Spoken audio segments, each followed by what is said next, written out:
기쁨으로 받으신 줄로 믿습니다. 제 중학교 때 담임 선생님 별명이 반장나와가 있었어요. 왜 그 선생님 별명이 반장나와였는가 하면 조회 시간마다 들어오셔서 반장나와 그렇게 하시고 반장을 그렇게 야단치는 거예요. 왜 지시한 거 안 해놨냐, 왜 애들이 똑바로 안 하느냐.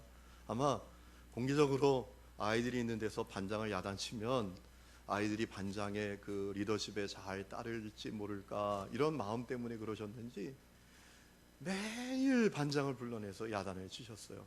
그래서 그 선생님 별명이 반장나와였어요.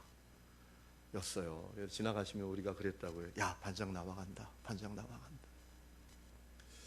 그런데 그 반장 친구는 그 조회 시간만 되면 그렇게 긴장하는 거예요. 그랬던 기억이 떠올랐어요. 왜 제가 그 기억을 갖게 되는가 하면, 여러분, 이스라엘 백성들이 요단강 건너갈 때 누가 가장 긴장했을까요? 제사장들입니다. 여러분, 이스라엘 백성들이 요단강 건너는 방법은 뭡니까? 제사장들이 앞장서는 겁니다. 하나님의 법궤 메고 앞장서 갑니다. 그리고 요단강에도 제일 먼저 들어가야 합니다.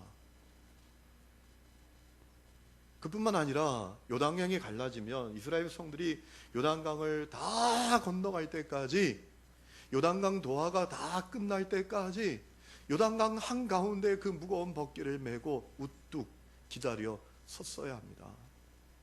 그것이 방법이었어요. 여러분, 제사장들이 이런 사실을 알고 얼마나 긴장을 했을까요? 여러분, 이 여리고로 건너가는 요단강 길목이 홍수가 나면 강폭이 가장 많이 늘어난다고 말씀을 드렸잖아요. 약 1.6km 정도 됩니다. 평상시에 30m 정도 되지밖에 되지 않는 그 강폭이 1.6km 정도까지 불어나니까, 여러분, 지금 강물이 갈라졌습니다. 흘러오던 물이 쌓여져서 있습니다. 혹시라도 그 물이, 끊어졌던 물이 쏟아져 내려오면 제사장들은 죽은 목숨입니다. 금방 들어간 사람들은 바로 돌아 나가면 됩니다.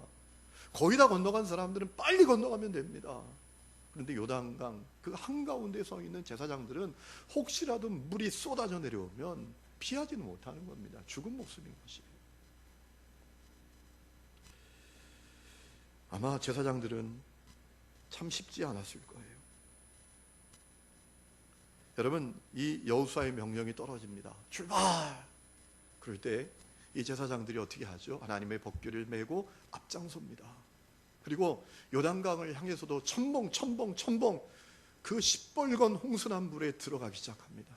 요단강이 쫙 갈라졌습니다. 백성들이 건너가기 시작했어요.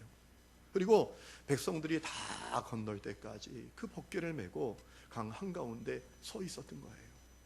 오늘 말씀을 보면 그 얘기가 나오죠. 10절에 보면 여호와께서 여호수아에게 명령하사 백성에게 말하게 하신 일, 곧 모세가 여호수아에게 명령한 일이 다 마치기까지 궤를 맨 제사장들이 요단 가운데 서 있고 백성은 속히 건넜다라고 했습니다.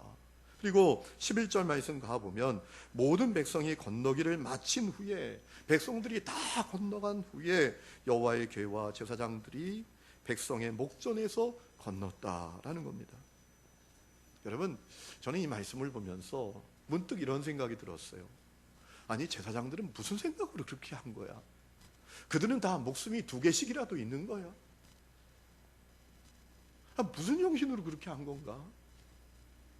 여러분, 오늘 말씀을 보면 이 제사장들이, 백성들이 다 요단강을 건널 때까지 그 요단강 한가운데 섰다라는 사실이 강조되고 있는 것을 봅니다. 15절 이하에 보면 또 그 내용이 언급이 되죠. 15절 말씀 보세요. 여호와께서 여호수아에게 말씀하여 이르시되 증거궤를 맨 제사장들에게 명령하여 요단에서 올라오게 하라 하신지라. 여호수아가 제사장들에게 명령하여 이르기를 요단에서 올라오라 하매 여호와의 언약궤를 맨 제사장들이 요단 가운데에서 나왔다라는 겁니다. 백성들이 다 건너갈 때까지 이 제사장들이 하나님의 법궤를 메고 그 강 한가운데 있었다라는 겁니다. 백성들이 다 건너가고 여호수아가 올라와라 라고 하니까 그제서야 올라왔다라는 거예요. 이 사실을 강조하고 있습니다. 여러분, 이 제사장들은 도대체 무슨 정신으로 그렇게 한 걸까요? 목숨이 2개씩은 됐던 걸까요? 그들이 죽기를 각오하고 그렇게 했던 중요한 이유가 있어요. 그것이 자신들에게 주신 사명인 것을 깨달았기 때문인 것입니다. 그 사명에 공동체의 운명이 달려 있는 것을 그들이 알았기 때문인 것이죠. 여러분, 오늘 말씀은 우리에게 중요한 질문을 던지고 있습니다. 너는 사명을 깨닫고 있는가? 너는 지금 사명의 자리에 있는가? 그것을 우리에게 생각하도록 하고 있습니다. 여러분, 오늘 교회 안에 있는 성도들조차도 사명에 대해서 생각이 없는 사람들이 많습니다. 왜냐하면 교회 안에 있는 성도들조차도 세상 사람들과 똑같은 질문 앞에 서 있는 것이기 때문이죠. 쉽지 않은 세상, 정쟁터 같은 세상, 어떻게 살아남을 건가? 뭐해서 먹고 살 건가? 이 질문 앞에 서 있기 때문인 것입니다. 그래서 사명인이라는 것은 잊혀진 지 오래입니다. 사명이란 말은 생뚱맞은 얘기, 철없는 얘기, 그저 청소년 시절 안에 할 법한 얘기로 전락하고 말았다는 거예요. 실제로 우리가 사는 세상이 정말 쉽지 않죠. 세대별로 다 어렵습니다. 여러분, 청년 세대가 참 위기인데요. 청년들이 취업이 안 되잖아요. 아니, 청년들 가운데 80% 이상이 대학을 졸업하는데 취업이 안 됩니다. 여러분, 작년 통계로 우리나라 청년 체감 실업률이 20%입니다. 사상 최고치입니다. 이것이 얼마나 심각한 수치인가 하면 유럽발 금융위기로 그리스가 망할 위기에 처했을 때하고 똑같은 수치입니다. 심각하다는 거예요. 취업이 된다고 해도 대부분이 비정규직이에요. 높은 교육 수준에 비해서 그저 허드렛 일에 내몰리고 있는 거죠. 누가 그런 얘기를 했더라고요. 아주 공감이 가더라고요. 20세기의 청년들의 위기는 세속화의 문제였지만 오늘 21세기 청년들의 문제는 이 취업의 문제다 라고 하는 얘기가 일리가 있는 얘기예요. 뭐 작년 세대는 어떻습니까? 이 작년 세대도 조기 은퇴에 밀려서 일자리를 잃고 전쟁터 같은 일자리에 내몰리고 있잖아요. 남자들이 일자리를 잃으니까 여성들이 일터에 나가는데 대부분 저임금, 쥐꼬리만한 이 돈을 받고 일하는 거예요. 그뿐만 아니라 이 퇴직자들이 자영업을 하는데 이 자영업이 됩니까? 통계에 의하면 10명이 개업을 하면 7명, 8명이 망합니다. 더욱이 이 장년 세대가 예전에 지지 않았던 짐까지 지게 된 거예요. 자녀 세대가 취업을 못하니까 아이들이 다 컸는데도 그 아이들 부양해야 하는 짐을 지게 된 거예요. 예전에는 20대 중반, 20대 후반만 되면 다 자기 살 길 찾았습니다. 밥벌이 했습니다. 그런데 취업이 안 되니까 그 아이들까지도 50대, 60대 된 부모가 또 부양을 해야 되는 거예요. 그러니까 교회 안에 청년들, 장년들 사명에 대해서 관심 가질 틈이 없는 거죠. 교회 사역도 관심 가질 여력이 없는 거죠. 돈이 욕심나서 돈을 쫓는 시대가 아니라 살기 위해서, 살아남기 위해서 돈을 쫓는 시대가 지금 됐다는 거죠. 노년 세대는 또 어때요? 노년 세대. 여러분, 우리나라 노인 빈곤율이 OECD 국가 가운데 1위입니다. 65세 이상 노인의 50%가 빈곤 상태에 있습니다. 그래서 이 노인들도 생활비 벌기 위해서 일자리에 내몰리고 있는데요. 그 일자리마저도 청년 세대, 장년 세대하고 다 겹치는 거예요. 그러다 보니까 총체적으로 어려운 거예요. 상황이 이런 상황이다 보니까 사명, 아이 무슨 생뚱맞은 얘기야, 한가한 얘기야, 먹고 살기도 힘든데 이런 상황이 돼버렸다는 겁니다. 여러분, 그런데 우리가 기억해야 할 것이 있어요. 어려울수록 사명은 더 간절한 겁니다. 어둠이 깊을수록 빛이 더 간절한 것처럼 어려운 시대일수록 사명자는 더 간절한 거예요. 왜냐하면 공동체 그 어려운 운명이 사명자들에게 달려있기 때문인 것입니다. 여러분, 하나님은 그럼에도 불구하고 하나님의 성도된 우리가 사명을 붙들기를 원하고 계시는 거예요. 쉽게 말하면 이런 겁니다. 가정이 어려워요. 가정이 망할 지경입니다. 그때 가장마저 가출한다면 그 가정은 끝나는 거잖아요. 아무리 세상이 어려워도 성도는 사명을 붙들어야 한다는 겁니다. 그래야 이 세상이 지탱이 된다는 거예요. 여러분, 하나님은 사명이 없는 인생을 기뻐하시지 않습니다. 사명을 깨닫지 못하는 사람을 합당히 여기지 아니하십니다. 말씀이 그렇게 우리에게 증언해주고 있습니다. 마태복음 7장을 보면 주님은 우리가 좋은 나무 되어서 좋은 열매 맺기를 원한다고 하셨습니다. 얼마나 우리가 좋은 열매 맺기를 원한다고 하셨는지 마태복음 7장 21절에 보면 나더러 주여 주여 하는 자마다 다 천국에 들어갈 것이 아니라 다만 하늘에 계신 내 아버지의 뜻대로 행하는 자라야 들어가리라 라고 하셨어요. 여러분, 이 말씀은 믿음과 행함의 문제를 우리에게 얘기하는 게 아닙니다. 많은 사람들이 이 말씀을 가지고 믿음이냐 행함이냐 이거 가지고 따지고 있는데 그게 아닙니다. 어떻게 믿음과 행함이 따로 놉니까? 국밥은 따로 국밥이 있는지 몰라도 믿음과 행함은 따로 놀지 않아요. 믿으면 행하는 겁니다. 은행을 믿으니까 돈을 맡기잖아요. 믿는데 어떻게 순종이 안 돼요? 그래서 사도 야고보는 뭐라고 말합니까? 행함이 없는 믿음은 거짓 믿음이다. 죽은 믿음이다. 말로만 믿는 거다 라고 하지 않았어요. 마태복음 7장 21절의 말씀은 사명에 대한 말씀이에요. 나더러 주여 주여 하는 자마다 다 천국에 들어갈 것이 아니라 다만 하늘에 계신 하나님의 뜻대로 행하는 자라야 들어가리라. 사명을 깨달아야 한다는 겁니다. 사명의 자리에 있어야 한다는 겁니다. 요한복음 15장에도 그 말씀 하셨죠. 예수님은 포도나무, 하나님은 농부, 우리는 가지라. 그러니까 주님께 붙어서 가지가 이 열매를 맺어야 한다는 겁니다. 열매를 맺지 못하는 가지는 제해버리신다 라고 하셨어요. 우리가 사명 깨닫고 사명의 자리에 있기를 주님이 원하신다는 거죠. 여러분, 우리가 예수 믿게 된다는 것은 그저 천국 가는 티켓 정도 얻는 것 아니잖아요. 우리 안에 새 창조가 이루어지는 것 아닙니까? 새 창조가 이루어지는 게 뭡니까? 우리의 영이 달라지는 겁니다. 우리의 혼이 달라지는 겁니다. 우리의 마음이 달라지는 겁니다. 우리의 몸이 달라지는 겁니다. 우리의 삶의 목적과 삶의 이유가 달라지는 거예요. 사명을 깨닫는 거예요. 여러분, 우리를 향한 주님의 부르심은 두 가지입니다. 구원으로 부르십니다. 그리고 사명으로 부르십니다. 아브라함을 부르실 때 갈대아 우르에서 불러내셨습니다. 구원으로 부르신 겁니다. 그리고 그에게 사명의 부르심을 주셨잖아요. 땅의 모든 족속이 너로 말미암아 복을 얻는 사명. 우리에게도 주님 다 사명 주셨어요. 우리가 그 사명을 깨닫고 사명의 자리에 있기를 원하신다는 거예요.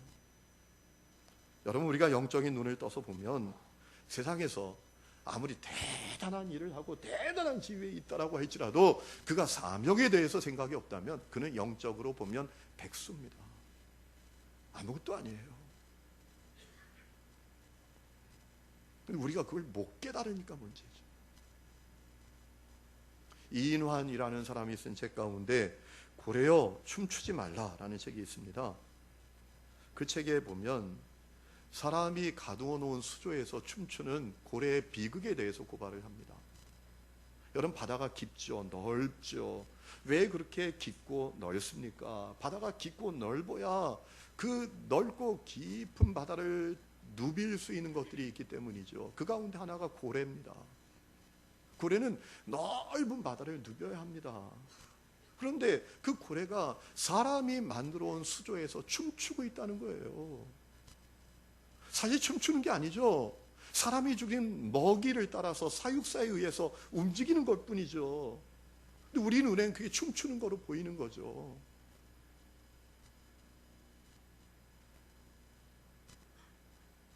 이인환 씨가 고래에게 충고를 해요. 고래여 춤추지 말라. 네가 춤춰야 할 것은 위대한 바다이니라. 여러분, 우리를 향해서 하고 싶은 얘기가 있는 거예요. 저는 이것을 영적으로 생각하면 이런 겁니다. 하나님, 우리가 사명자가 되기를 원하세요. 사명 깨닫고 사명의 자리에 있기를 원하세요. 그런데 사단은 그걸 원하지 않습니다. 그래서 예수님도 미혹했잖아요. 먹는 게 중요해. 그러니까 돌로 떡덩이 만들어 봐. 높아지는 게 중요해. 슈퍼스타가 되는 게 중요해. 위대해지는 게 중요해. 그러니까 성전에서 한번 뛰어내려 봐. 오늘도 사단이 우리에게 그렇게 미혹합니다. 먹고 사는 게 중요해. 먹고 사는 게 최고야. 슈퍼스타 돼야 돼. 위대해져야 돼. 성공해야 돼. 그것을 위해서 살아. 라고 미혹한다는 거예요. 아니라는 겁니다. 우리는 이 땅에 먹고 살기 위해서 존재하는 인생이 아니라는 겁니다. 우리는 이 땅에 위대해지고 슈퍼스타가 되고 성공하기 위해서 존재하는 인생들이 아니라는 겁니다. 사명 깨닫고 사명의 자리에 있도록 존재하는 사람들이라는 거예요. 여러분, 성경을 보면서 깨닫는 것은 성경에 나오는 사람들은 다 사명의 사람들이었잖아요. 우리 예수님 그러셨잖아요. 예수님께서 이런 말씀 많이 하셨죠. 내가 온 것은, 주님의 사명을 말씀하신 거예요. 양으로 생명을 얻게 하고 더 풍성히 얻게 하려 함이라. 내가 온 것은 섬김을 받으려 함이 아니라 섬기러 온 것이라. 주님의 사명을 언급하신 거죠. 나를 위해서 십자가에서 대속제물이 되어서 십자가에 매달려 피를 뚝뚝 흘리시면서도 그분이 마지막으로 남기셨던 위대한 말씀이 있잖아요. 다 이루었다. 다 이루었다. 그분이 사명의 자리에 있으셨음을 우리에게 알려주는 거잖아요. 바울도 예루살렘에 내려가면 안 된다고, 거기 가면 죽는다고, 엄청난 고난이 있다고 다 말리는데 사도행전 20장을 보면 바울이 뭐라고 말합니까? 내가 달려갈 길과 주 예수께 받은 사명, 곧 하나님의 은혜의 복음을 증언하는 것을 마치려 하면은 나의 생명을 조금도 귀하게 여기지 아니하노라. 사명을 위해서 살았던 겁니다. 노아도 사명을 감당하기 위해서 100년 동안 방주를 지었잖아요. 모세도 이스라엘 성도를 가나안 땅으로 인도하기 위한 사명을 감당했잖아요. 여호수아도 이스라엘 성도를 가나안 땅 전복 전쟁에서 승리하도록 만들기 위해서 사명을 감당했잖아요. 얼마든지 있습니다. 에스더도 자기 민족을 멸족당할 위기에서 구원하기 위해서 사명을 감당했잖아요. 느헤미야도 예루살렘 성벽이 다 무너졌는데 그 성벽을 재건하기 위해서 자기가 가진 기득권을 다 내려놓고 사명을 감당했잖아요. 예수님의 12제자도 목숨 다 내려놓고 부활의 복음을 증언하기 위해서 사명을 감당했잖아요. 브리스길라, 아굴라 사명 감당했잖아요. 루디아 사명을 감당하는 사업가로 살았잖아요. 로마서 12장 1절에 이런 말씀이 있습니다. 형제들아, 내가 하나님의 모든 자비하심으로 너희를 권하노니 너희 몸을 하나님이 기뻐하시는 거룩한 산제물로 드리라. 이는 너희가 드릴 영적 예배니라. 너희는 이 세대를 본받지 말고. 이 세대가 어떤 세대입니까? 먹고 사는 게 중요해. 먹고 사는 게 최고야. 성공해야 돼. 높아져야 돼. 다 그렇게 사는 세대에 본받지 말고 오직 마음을 새롭게 함으로 변화를 받아 하나님의 선하시고 기뻐하시고 온전한 뜻이 무엇인지 분별하도록 하라. 사명 깨닫고 사명의 자리에 있어야 한다라는 얘기죠. 그런데 많은 사람들이 사명에 대해서 생각조차 하지 않아요. 하나님과 내 관계는 그저 부담 없는 관계였으면 좋겠어요. 내가 원하는 것 주시고, 내가 혹시 죄를 져도 통 크게 용서해 주시고, 내 인생에 그냥 그렇게 깊숙이 개입하지 마시고 그냥 날 좀 내버려 두시고 부담 없는 관계였으면 좋겠다. 이렇게 살잖아요. 혹시 여러분의 모습이 그와 같지 않습니까? 주님은 우리를 구원으로도 부르셨지만 사명으로도 부르고 계신 거예요. 여러분, 그리스도인들이 사명을 부담스럽게 여기는 이유가 뭡니까? 사명은 세상과 담쌓는 것이라고 여기기 때문에 그렇죠. 사명을 위해서 사는 것이 세상 성공, 돈, 명예, 지위, 행복 다 내려놓아야 된다, 포기해야 된다, 이렇게 여기기 때문에 사명에 대해서 부정적인 마음을 가지죠. 여러분, 그렇지 않아요. 사명은 그런 것들을 내려놓는 게 아닙니다. 포기하는 게 아닙니다. 그 중심에 하나님의 통치를 이루는 겁니다. 그 중심에 하나님의 뜻이 이루어지도록 하는 거예요. 여러분, 이지성이라는 사람이 쓴 가장 낮은 데서 피는 꽃이라는 책에 보면 이분이 신창원에 대해서 자세히 얘기를 합니다. 여러분, 신창원 아시죠? 살인마 신창원. 그가 쫓겨다닐 때 얼마나 많은 인원을 동원해서 이 신창원을 잡으려고 했습니까? 그때 신창원이 그것을 조롱하면서 이렇게 얘기를 했었대요. 날 잡으려고 군대까지 동원하고 인력을 동원하고 그렇게 많이 돈을 쓰는데 나 같은 놈이 태어나지 않는 방법이 있다는 거예요. 자기가 초등학교 다닐 때 선생님이 자기 머리 쓰다듬으면서 너 정말 착하다, 너 정말 잘 될 거야, 이렇게 했더라면 자신이 이렇게 되지 않을 거였다는 거예요. 그런데 자기가 초등학교 5학년 때 학교에 갔더니 선생님이 야, 이 새끼야, 돈도 안 갖고 온 놈이 뭘 학교에 와? 꺼져! 그때 자기 속에 악마가 생겼대요.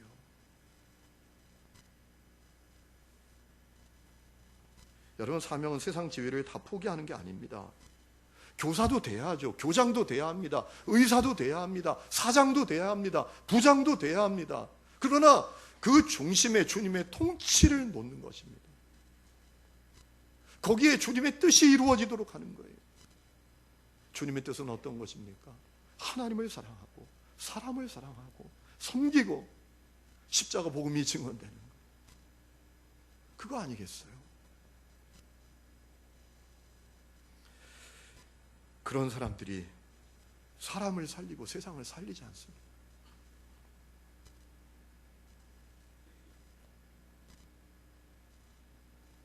그리스도인들이 사명을 위해서 살지 못하는 또 하나 이유가 있어요. 염려 때문이죠. 야, 내년은 어떻게 살까? 내일은 뭘 먹고 살까? 여러분, 그런데 주님은 분명히 염려하지 말라고 말씀하셨잖아요. 들의 백합과 공중 나는 새 봐라. 하나님이 다 기르시지 않느냐? 하물며 너일까 보냐? 누가 염려함으로 그 길을 한자나 더 크게 할 수 있니? 그러니 무엇을 먹을까 마실까 입을까 염려하지 말고 오히려 하나님의 나라와 하나님의 의를 구하라. 그리하면 너희들의 염려하는 그 모든 것을 너희에게 더하실 거야 라고 말씀하셨잖아요. 그 말씀을 믿어야죠. 여러분, 베드로가 누굽니까? 어부입니다. 어부. 갈릴리 호수에서 고기잡이로 장뼈가 굵은 어부입니다.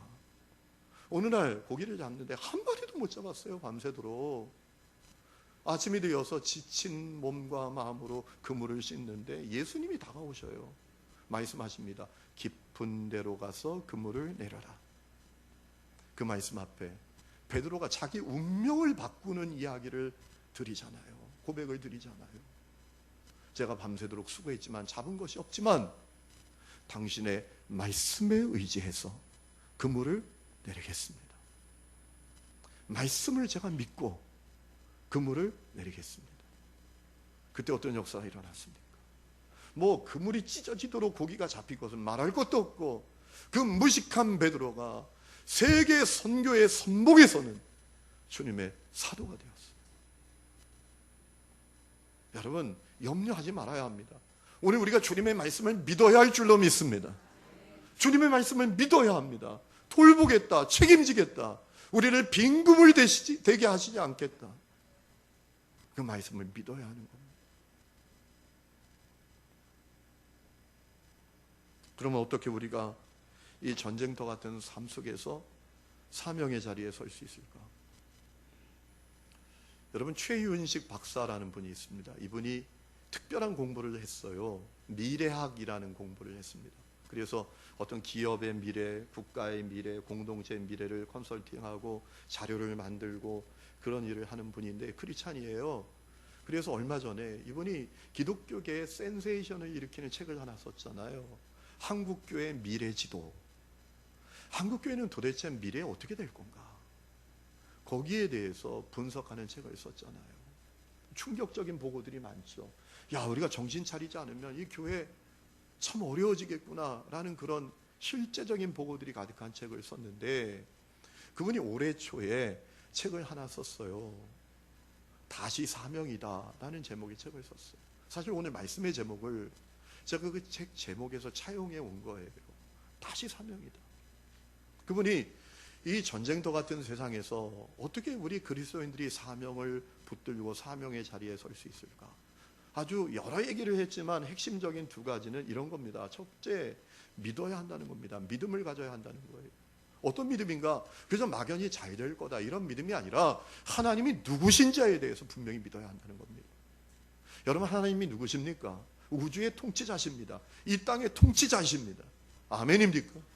이거 분명히 믿어야 한다는 겁니다. 하나님은 살아계셔서 위기를 기회로 만드시는 분인 것을 믿어야 한다는 것입니다. 하나님은 사막에도 강을 내시고 광야에도 길을 내시는 분이신 것을 믿어야 한다는 것입니다. 이 믿음이 우리에게 있어야 한다는 것입니다. 누군가 그런 얘기 하더라고요. 체인지를 점 하나 빼면 찬스가 된대요. 그렇죠. 아무리 우리의 상황이 혼란스럽고 참 변화무쌍한 사회라고 할지라도 정신 똑바로 차리면 그 상황은 기회가 될 수 있다. 우리가 하나님 바라보면 그 역사가 이루어진다는 거예요. 두 번째, 그분이 하는 얘기가 통찰력을 가져야 된다. 통찰력이 뭡니까? 꿰뚫어 볼 수 있는 능력이죠. 이 시대와 하나님의 뜻을 꿰뚫어 볼 수 있는 능력을 가져야 된다는 거예요. 그러면 통찰력을 어떻게 가지는가? 또 두 가지로 얘기하더라고요. 첫 번째, 말씀을 붙들어야 된다는 겁니다.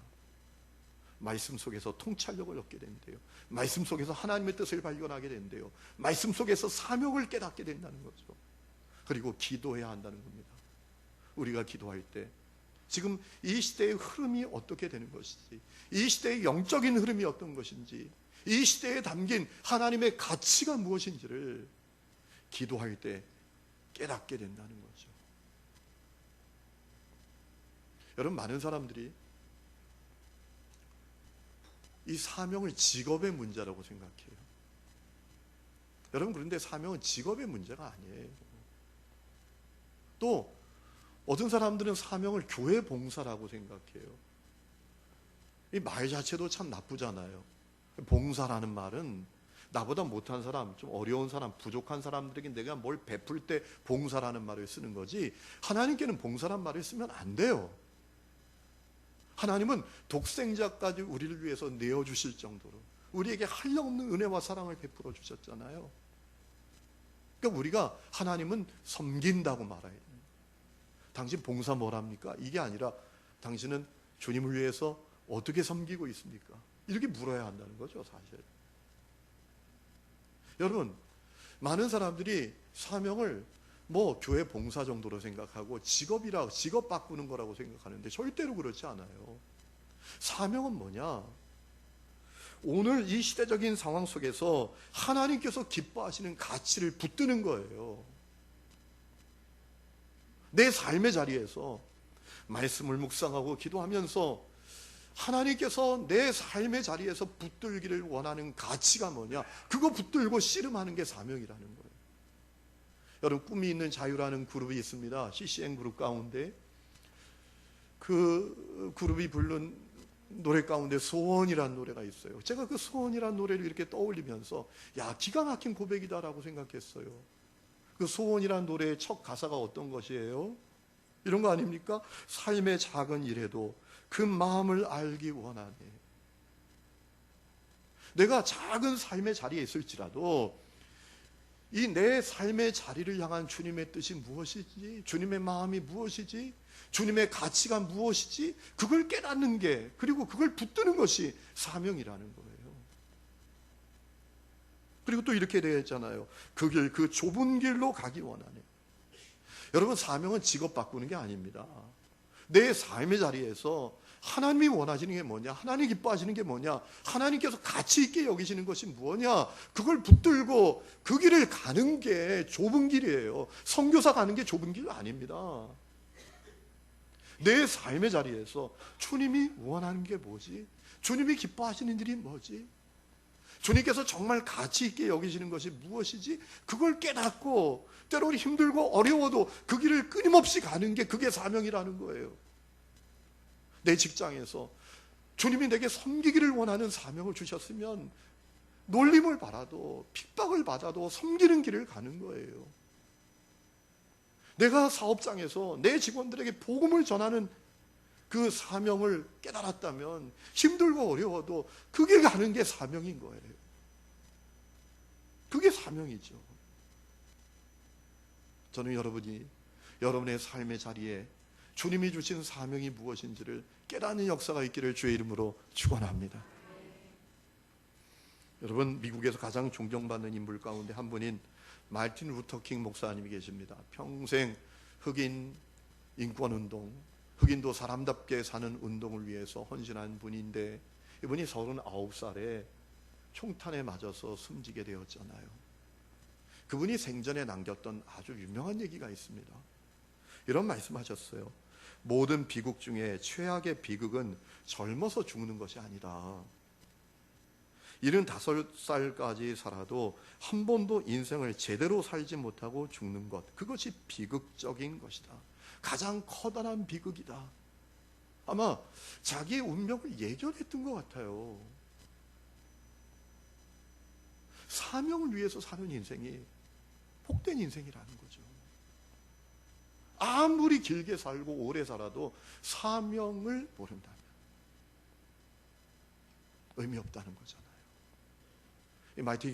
마틴 루터킹 목사님이 39살에 총탄에 맞아서 숨졌을 때 장례식에 수많은 사람이 왔습니다. 그분들이 장례식장에서 조사를 하는데요. 조사의 내용이 다 뭔가 하면 아깝다, 너무나 안타깝다, 왜 이렇게 빨리 죽었을까, 왜 하나님이 이렇게 빨리 데려갔을까, 이런 내용들이었는데 단 한 사람, 윌리아 페리어라는 사람은 전혀 다른 조사를 했대요. 이런 조사를 남겼다고 합니다. 1929년부터 1968년까지 마틴 루터킹이 살았던 단지 39년의 세월은 정말 짧은 시간이었습니다. 39년은 자기가 한 일의 결실을 거두기에 너무 짧습니다. 39년은 자식들이 학교 공부를 마치는 것을 보기에도 너무나 짧습니다. 그러나 마틴에게 39년은 너무나 긴 시간이었습니다. 39년은 그가 인종차별을 견디기에 너무나 긴 시간이었습니다. 39년은 그가 끊임없는 정치적, 사회적 압박에 시달리기에 너무나 긴 시간이었습니다. 하지만 39년은 그가 자기를 위협하는 이들을 위해 기도하기에 충분히 긴 시간이었습니다. 39년은 그로 하여금 인류가 사랑과 자유의 가치를 알도록 깨우치기에 충분히 긴 시간이었습니다. 39년은 그가 꿈꾸던 비전인 인류 평화의 꿈을 꾸기에 충분히 긴 시간이었습니다. 왜냐하면 그는 마침내 그가 꿈꾸던 영광과 자유의 삶에 도달했기 때문입니다. 라고 조사를 남겼다는 거예요. 쉽게 말하면 어떤 내용입니까? 39년, 어떤 사람은 길게 살고 어떤 사람은 짧게 살 수도 있다는 거예요. 그런데 길게 살아도 무의미하고 짧게 살아도 의미 있을 수 있다는 거예요. 사명 위해서 살아야 된다는 것이죠. 여러분, 십자가 복음을 만난 수많은 사람들은 사명을 깨달았습니다. 그리고 그 사명의 자리를 지켰습니다. 누가 알아주지 않아도, 누가 인정해주지 않아도, 칭찬해주지 않아도 묵묵하게 그 사명의 자리를 지켰습니다. 오늘 본문 14절을 보면 이런 말씀이 있습니다. 그날에 여호와께서 모든 이스라엘의 목전에서 여호수아를 크게 하셨다라고 했어요. 여러분, 이상하지요? 아니, 앞장서기는 제사장들이 앞장서고 요단강에 먼저 들어가기도 제사장들이 먼저 들어가고, 그리고 모든 백성들이 다 건널 때까지 강 한가운데 목숨 걸고 서 있기는 제사장들이 서 있었는데 크게 되기는 여호수아가 크게 됐대요. 아니, 이러면 안 되잖아요. 이런 법은 없잖아요. 여호수아는 말만 했잖아요. 제사장들이 앞장서고 목숨 걸고 먼저 들어가고 강한 가운데 끝까지 버티고 있고, 그런데 여호수아가 크게 됐대요. 여러분, 그래도 제사장들은 괜찮았어요. 그래도 상관없었어요. 그것이 자기들에게 하나님이 주신 사명이었기 때문인 것입니다. 저는 이 말씀이 그렇게 위로가 되더라고요. 지난 수요일에 새벽기도 끝나고 오전부터 오후까지 신방하고, 그리고 잠깐 오후에 짬내서 다음날 새벽기도 말씀 준비하고, 그러니까 저녁 예배 시간이 됐어요. 저녁 예배 끝나고 또 신방이 있어서 가서 신방하고 오니까, 집에 오니까 10시가 훨씬 넘었어요. 제가 오면서 하도 힘들어서 그랬어요. 제 아내에게, 여보, 교인들이 이렇게 힘든 거 알까? 교인들이 우리 이렇게 바쁘게 사역하는 거 알기는 할까? 맨날 먹고 논다고 생각하지 않을까? 왜 괜히 막 이렇게 서운한 마음이 들고 교인들이 알아주기는 할까? 막 이런 마음이 막 생기는 거 있어요. 그런데 이 말씀 보면서 회개했어요. 제사장들은 자기들이 앞장섰고, 자기들이 요단강에 먼저 들어갔고, 자기들이 백성들이 다 건널 때까지 그 무거운 법궤를 메고 한가운데 서 있었음에도 불구하고 하나님이 크게 하시기는 여호수아를 크게 하셨어도 상관없었어요. 그게 하나님께서 내게 주신 사명이니까 그것으로 충분했어요. 여러분, 그렇게 묵묵히 사명을 감당한 사람들 때문에 수많은 사람들이 살고, 수많은 사람들이 용기와 희망을 얻고, 우리가 사는 세상도 다 망하고 쓰러질 것 같은데 망하지 않고 지탱되는 것인 것 같아요. 성도 여러분, 우리는 참 어렵고 힘든 때를 살고 있어요. 국가적으로도 지금 어렵습니다. 안보적으로도 어렵습니다. 이 북한이 ICBM 이 미사일을 개발해가지고 지금 막 실험을 하잖아요. 여러분, 이 ICBM이 왜 무섭습니까? 이 격추하기가 어려워요. 미사일을 쏘니까 대기권 바깥으로 나가서 날아가서 그 나라 위에서 대기권 안으로 들어와서 때리니까 어떻게 할 수가 없는 거예요. 그리고 미국이 예민해서 지금 하지 말라 그래도 멈추질 않잖아요. 어제 보도를 보니까 죽음의 백조라고 불리는 B-1B 미국의 폭격기가 있습니다. 한번 폭탄을 싣고 가서 투하를 하면 축구장 40개 이 지역이 초토화되는 그런 무서운 죽음의 백조라고 불리는 폭격기예요. 이게 한국까지 날라와서 북한에 폭격하는 훈련을 하고, 그리고 휴전선에 쫙 붙어가지고 북한에게 까불면 죽어, 이렇게 경고하고 괌으로 돌아갔대요. 무슨 얘기입니까? 지금 안보적으로 지금 쉽지 않은 거예요. 어떤 일이 벌어질지 모르는 거예요. 여러분, 트럼프가 지금 위기입니다. 탄핵 위기에 몰려 있어요. 여러분, 임진왜란 왜 일어났습니까? 내부적으로 너무 복잡하니까 밖으로 눈 돌리기 위해서 조선을 친 겁니다. 트럼프가 내부적인 그 복잡한 문제를 돌파하기 위해서 저 북한을 치지 않을 거라는 보장이 없어요. 그 뒤에 이 무기 제조하는 사업가들이 있잖아요. 재고 처리하기 얼마나 좋습니까? 지금 재고 처리할 데가 없어요. 중동에도 시리아 전쟁 다 끝나갑니다. 무기는 계속 생산해야 돈을 버는데, 그리고 써야 되는데 무기는 쓰는데 쌓아놓기만 하지 쓸 데가 없어요. 그러니까 한국을 슬쩍 보는 거예요. 여러분, 북한을 때리면 어떻게 됩니까? 때린다고 가만히 있겠습니까? 이 서울로, 남한으로 뭐 포탄이 날라오기 시작하면 전쟁 시작해서 1시간도 되기 전에 100만 명이 죽는다잖아요. 우리는요, 금방 죽어요. 가깝잖아요. 어디하고? 청와대하고. 북한이요, 이게 명중률이, 적중률이 높으면 괜찮은데 이게 적중률이 별로 안 좋잖아요. 그러니까 저기를 쏴야 되는데 거기 갈 게 이쪽으로 날라온다니까요. 연평도 피격 때도 그랬대요. 우리 해병대 있는 데만 때리려고 그랬는데 이게 잘 안 맞는 거예요. 그래서 막 민가로 날아갔대요. 그런 얘기가 있어요. 뭐 그거 아무것도 아니에요. 지난번에 김일성 광장에서 퍼레이드를 할 때 가장 인민군들이 맨 선봉에 서서 행진한 부대가 어떤 부대인지 아십니까? 생화학 부대예요. 저 북한강에 요만한 폭탄 하나만 터뜨리면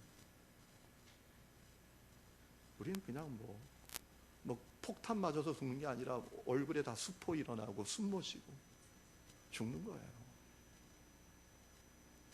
국가적으로도 참 쉽지 않습니다, 지금. 그렇기 때문에 사명을 깨닫고 감당하는 자가 더욱 절실해요. 여러분, 우리 믿음의 선지들 가운데 내 삶의 자리에서 기도의 사명을 깨닫고 기도하는 사명자들이 있었다고요. 나라와 민족을 위해서, 저 이북을 위해서. 근데 그 기도의 사명자들이 점점 사라지고 있어요. 오늘 사랑의 사명자, 섬김의 사명자, 십자가 복음을 증언하는 사명자. 참 시대가 어려울수록 사명자는 더욱 절실한 거예요. 성도 여러분, 주님께서 저와 여러분을 사명자의 자리로 부르고 계십니다. 저는 여러분들이 사명을 깨닫고 사명의 자리에 우뚝 서 있는 성도들이 될 수 있기를 주의 이름으로 축원합니다. 기도하겠습니다.